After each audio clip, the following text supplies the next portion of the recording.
देखिए, इसी बीच एक बड़ी खबर का रुख कर लेते हैं। यूएस ईरान के बीच बढ़ सकता है सीज फायर। बड़ी खबर आपको बता रहे हैं। अमेरिकी मीडिया रिपोर्ट्स में बहुत बड़ा दावा किया गया है।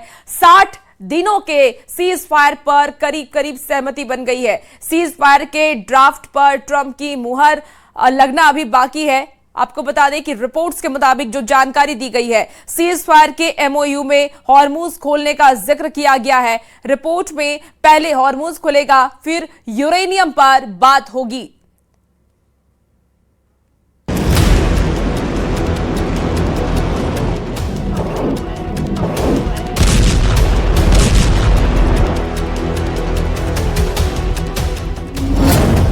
यूएस ईरान में फॉर्मूला फाइनल, जंग रोकने का ड्राफ्ट तैयार। कौन जीता, किसकी हुई हार?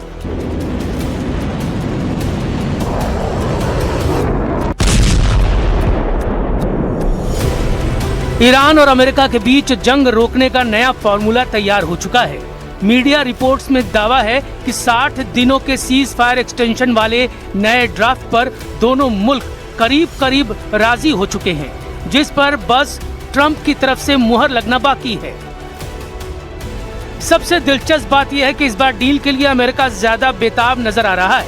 आलम यह है कि अब तक ईरान के साथ समझौते में शामिल रहे अमेरिकी उपराष्ट्रपति जेडी वेंस हॉर्मुज पर सरेंडर को तैयार दिख रहे हैं। If you look at what we've already accomplished here, assuming that we're able to get to a final agreement here, we're reopening the Straits of Hormuz. We've already decimated their conventional military, and we're in a position where we could substantially set back their nuclear program, not just during the term of this president, but over the long term.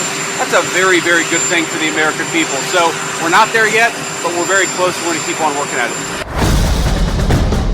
Draft पर अब तक की reports बताती है कि Iran और America के बीच 60 दिन का सीज फायर बढ़ेगा, जिसके तहत हॉर्मुज में जहाजों की आवाजाही बिना रोक टोक जारी रहेगी।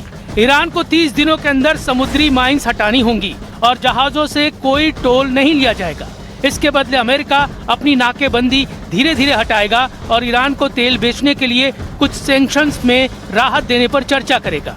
समझौते में ईरान का परमाणु हथियार नहीं बनाने का वादा भी शामिल है और इन शुरुआती 60 दिनों में ही हाईली एनरिच्ड यूरेनियम और यूरेनियम एनरिचमेंट पर भी बातचीत होगी, जो इस पूरी डील के सबसे क्रिटिकल पॉइंट है, जिन पर फिलहाल दोनों ही खेमों से तेवरों में कोई बदलाव नजर नहीं आ रहा।